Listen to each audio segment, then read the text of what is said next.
Remplacé par Dani Olmo à la mi-temps du match contre la Real Sociedad, défaite 1-0, dimanche en Liga. De Jong était en larmes dans le vestiaire. Cela ne sera pas suffisant pour expliquer la contre-performance barcelonaise, car l'équipe d'Hansi Flick n'est jamais entrée dans son match, à l'image de Jong, trop lent, et sorti à la pause après avoir subi un choc de genou à la demi-heure de jeu. Une statistique résume tout. Il n'y a pas eu le moindre tir cadré. Car de l'autre côté, Taïk Kubo a fait beaucoup de mal à l'arrière-garde catalane. Le Japonais, toujours aussi insaisissable, a failli ouvrir la marque en revenant sur son pied gauche. Iñaki Peña, sur la trajectoire mais surpris par la vitesse, a été proche de la faute de main, 31e.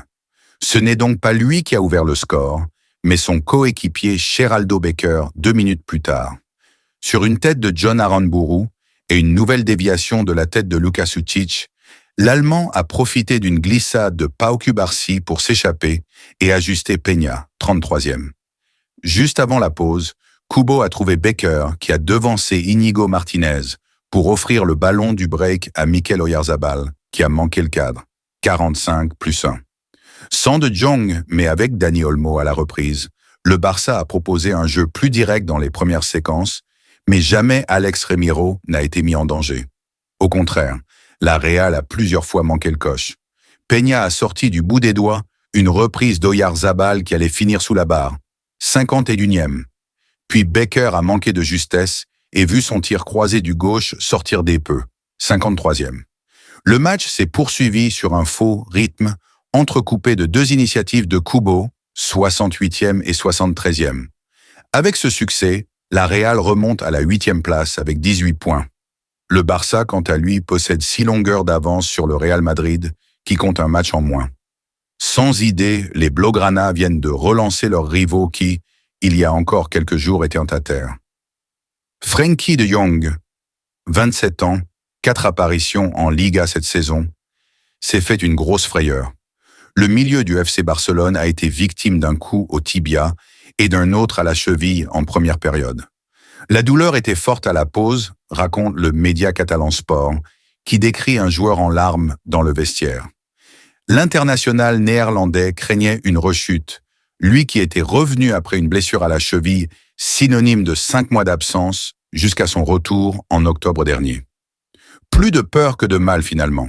Même s'il a quitté le stade en boitant, De Jong ne souffre d'aucune lésion. Le Blaugrana a même rejoint sa sélection. Mais cet épisode montre que l'ancien joueur de l'Ajax Amsterdam a du mal à oublier son coup dur. Jules Koundé, 25 ans, 38 sélections, l'a fait. En réponse aux critiques sur les tenues des joueurs de l'équipe de France, le défenseur polyvalent du FC Barcelone avait promis de débarquer au rassemblement suivant avec le survêtement, les crampons aux pieds, voire ici.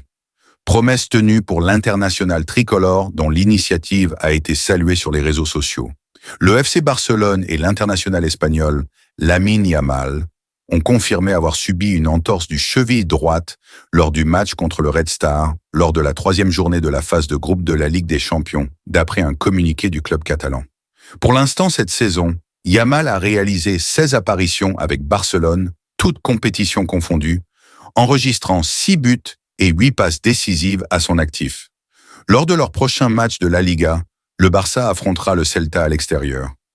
La rencontre est programmée pour le 23 novembre et se déroulera au stade Abanca Balaidos à Vigo, avec un coup d'envoi prévu à 22h. Un coup dur pour l'Espagne et Barcelone. Dans un communiqué paru aujourd'hui, le club catalan a annoncé le forfait de Lamine Yamal pour un certain temps. Lamine Yamal souffre d'une syndesmose de la cheville droite de grade 1. Le temps d'arrêt approximatif sera compris entre 2 et 3 semaines, explique ainsi le FCB. De son côté, Robert Lewandowski a une blessure au bas du dos. Le temps d'arrêt est estimé à 10 jours.